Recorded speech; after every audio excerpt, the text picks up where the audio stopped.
1, 2, 3, 4. I am a guy from a place, Charm City Bipper, Quis The Vndl. Marquis is the name my mama gave me. I'm thinking about mental health. It's easy to see when somebody isn't physically capable, but to see when somebody's mentally incapable of handling things is difficult. If somebody told you they could dunk a ball and they were very short and frail, you would probably not believe it. If somebody said they were fine and they smiled at you, you just have to take it at face value. Mental health is such a deep space for me because of my own experiences with it, but family experiences as well. I don't often reflect on other people's experience within my family, but I've watched my grandmother have dementia. So she lost sense of who she was toward the end. Not only did she lost sense of who everyone around her was. Paranoia, not trusting people.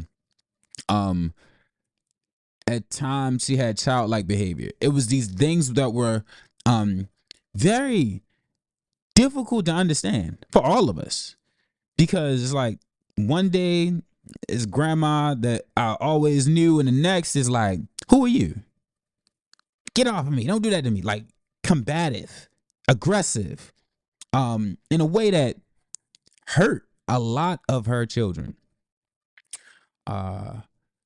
Watching the way my family members dealt with it, the way we all isolated, and the different impacts it had on us that we don't sit to be conscious of. Mentally, we go through these issues, but it doesn't show up in a way where people can like, hey, get that guy a wheelchair, get them some crutches, get him some glasses, he can't see so well.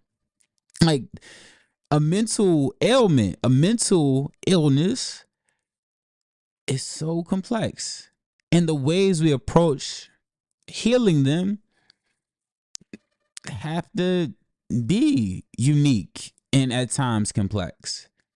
But it has to be done with patience, it has to be done with love, and it has to be done with the intention to build. I am dealing with another moment, and I'm blessed to be equipped with the tools and some resources, but I'm very frustrated at times. I'm very hurt by the situation because it's not my own. But I'm sharing this to say, check in on the people around you and lead with love. Set out with the intention of love and give it away when it's too heavy, because I've had to give this one away. And as much as I want to do more, I know there's limits, but I'm doing what I can and I'm showing up when I'm needed. And I have to also recognize when I got to pull back. But like I said, this space and this world doesn't always respond to these mental things that people struggle with in a way that's effective. It's rare that they do.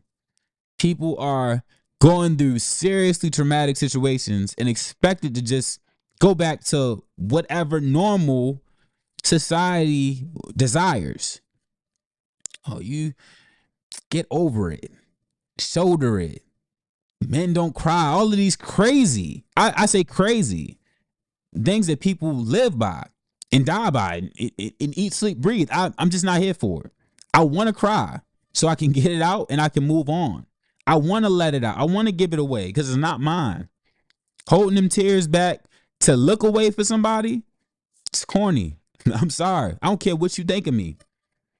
Like, I've been in spaces that I didn't believe I would come back from. So to be able to be in this one and give light, that's all I need right now.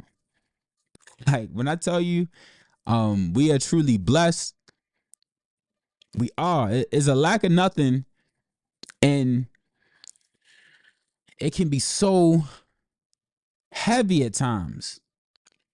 I always remember always remember to be grateful.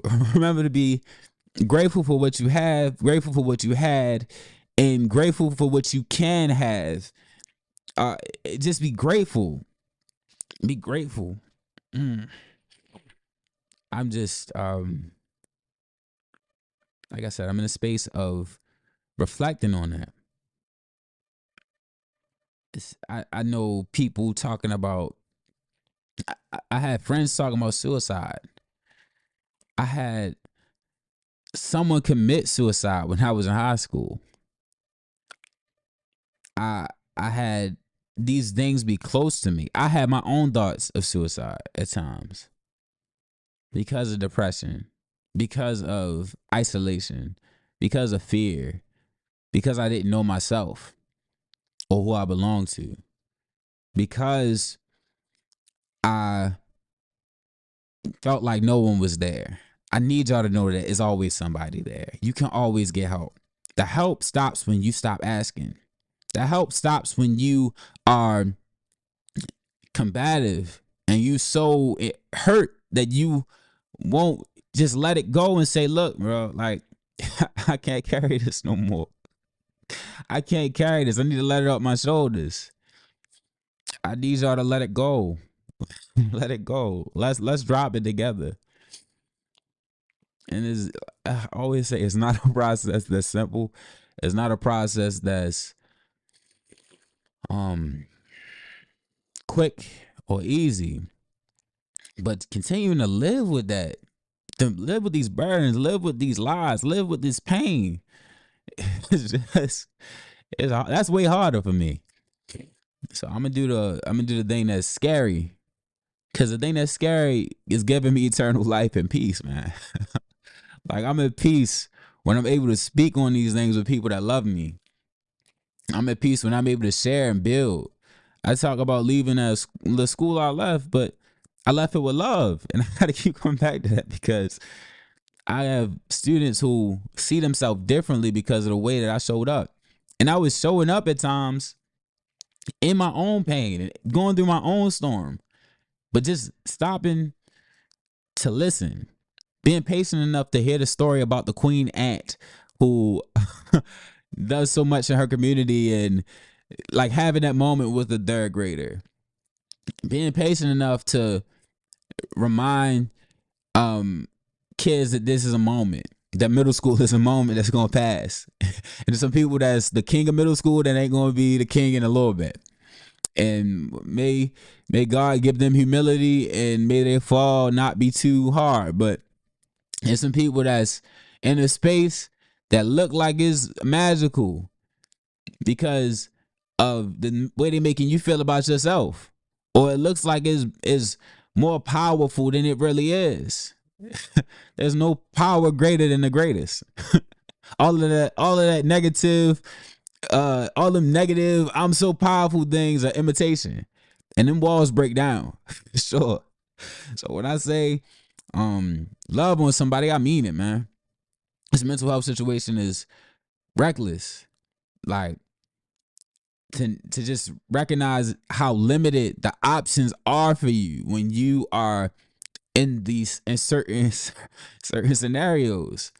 Like, to reckon with the fact that calling the police could possibly get somebody killed, somebody that you love killed.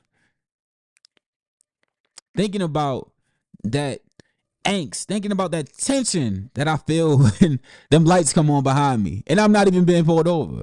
Just to see a car behind me. What is that doing for my mental daily? That's part of why I do the practice. That's part of why I'm such an advocate for the things I'm an advocate for. Because this is not guaranteed, and every moment we get is blessed. And I want to use the moments that I get to build the people around me, to amplify love, and to just grow and create, and so much of these different things I think of. And I'm, like I said, I'm in a space where Things that I feel a way about are not in my control, but I've recognized it. I'm aware of it. I'm aware of what's not in my control, and I'm aware of what is. And this right here is in my control. Getting myself together through my morning routine is in my morning routine is in my control. Reading, learning something in the morning, practicing the different things that I've been practicing so that I can be lit in a couple months when I go to them spots. Hey, look, I'm feeling, I'm having a moment, but this moment, like the ones before it, will pass. The storm is going to pass, baby. The storm is going to pass, and that sun going to come back out. And as long as you was in the crib getting right, keeping your head where it's supposed to be, you going to enjoy that sun, baby. I look like it's going to be a little warm today. I might go on a walk, you understand? Like, I'm just thinking about that. But as I always say, one day made better is many days made greater. I'm uplifting you to be in a world that cares. If I keep this to myself, I think that that's unfair. The joy I've been given is best when shared. If I don't get to share my testimony, or if I am so afraid of sharing my testimony because of what people would think of me, I don't have the moments that I had in that school. I don't have the moments that I've had on the podcast prior to this one. And I don't show somebody that there's a reference for how we can love each other, how we can love ourselves. Model it. I can tell you all day about the power of journaling. But if I don't have any journals and you never see me write, right? You never see me write, it doesn't mean anything. I can tell you all day about the power of a game plan. But if you never see me getting to it, it don't matter. If you don't see me showing up the way that I asked you to, you won't value it. So use that to your advantage. Recognize that people are watching and people are loving you. Let them love you. Love yourself, and let this be a beautiful experience. Let this be the experience that is meant to be. It ain't perfect, but it's beautiful. Visionaries never die, legends survive. Through the seasons, so daily be better with time. Visionaries never die, legends survive. Through the seasons, so daily be better. I'm a guy from a place. Charm City Bipper. Quis The Vndl. Marquis is the name my mama gave me. Thank you. Love you.